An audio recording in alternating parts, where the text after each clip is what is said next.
हर हर महादेव, श्री शिवाय नमस्तुभ्यम।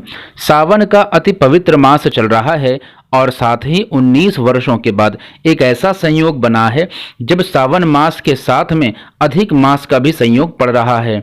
अतः इस माह को संपूर्ण समर्पण व संकल्पित होकर अपने ईश्वर की प्रार्थना में रम जाना चाहिए, ईश्वर भक्ति में डूब जाना चाहिए, ताकि आपके जीवन से सभी प्रकार की समस्याओं का समाधान हो सके। आपको अपने चित्त को पवित्र करते हुए ईश्वर में ध्यान मग्न हो जाना चाहिए। भगवान शिव आनंद के दाता हैं, देवाधिदेव महादेव सुख प्रदान करने वाले स्वामी हैं। जिस किसी के ऊपर भोलेनाथ की कृपा हो जाती है वह हर प्रकार से धन धान्य से परिपूर्ण होकर सुख समृद्धि का स्वामी बन जाता है। अतः हमें नित्य प्रतिदिन अपने महादेव की पूजा अर्चना व दर्शन करने से उनकी कृपा प्राप्त होती है।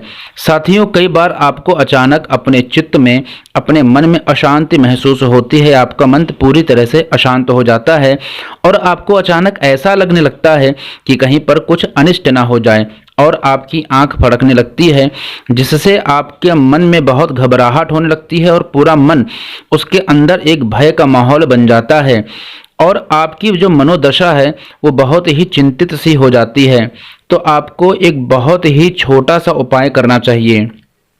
इसे उपाय ना बोल करके हम ये कहेंगे कि आपको महादेव की एक छोटी सी आराधना करनी है, जिसके लिए आपको क्या करना है कि आपको अपने साथ में 2 सामग्री लेकर के शिवालय अर्थात शिव जी के मंदिर चले जाना चाहिए।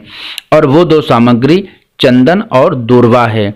ध्यान से सुनिएगा, वो 2 सामग्री चंदन और दूर्वा है। आपके पास दूर्वा 7 होनी चाहिए। कितनी? 7 दूर्वा लेकर के और चंदन लेकर के आपको शिव जी के मंदिर चले जाना होगा।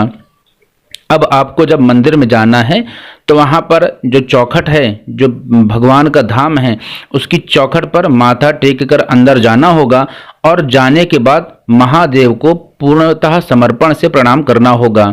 उसके बाद अशोक सुंदरी जी वाले स्थान पर आपको उस चंदन का लेप कर देना है और जो 7 दूर्वा आप लेकर के गए हैं उन 7 दूर्वा को एक साथ अशोक सुंदरी जी को समर्पित कर देना है। ध्यान से सुनिएगा, मैंने आपसे कहा कि जो 7 दूर्वा आप लेकर के गए हैं उन 7 दूर्वा को आपको अशोक सुंदरी जी को समर्पित कर देना होगा।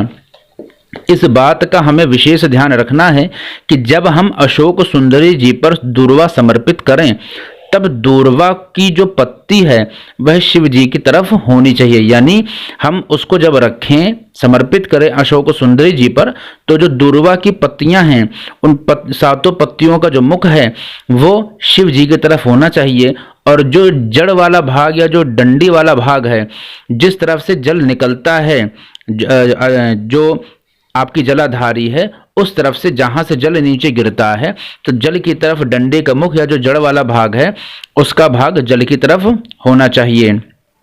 फिर उसके बाद आपको क्या करना है कि आपको उस दूर्वा के ऊपर अपना हाथ रख करके अपने मन की प्रार्थना विनती कर लेनी है कि जिस प्रकार से आपको जो घबराहट हो रही है उसके लिए आपको विनती कर लेनी है।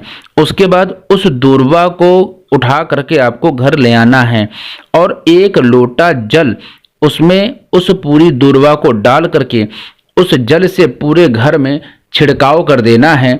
जिस तरीके से आप छिड़कते हैं तो उस तरीके से पूरे घर में उस जल का छिड़काव आपको कर देना है। ऐसा करने से मन की आशंकाओं का समाधान हो जाएगा। महादेव सबकी रक्षा करें। हर हर महादेव, श्री शिवाय नमस्तुभ्यम।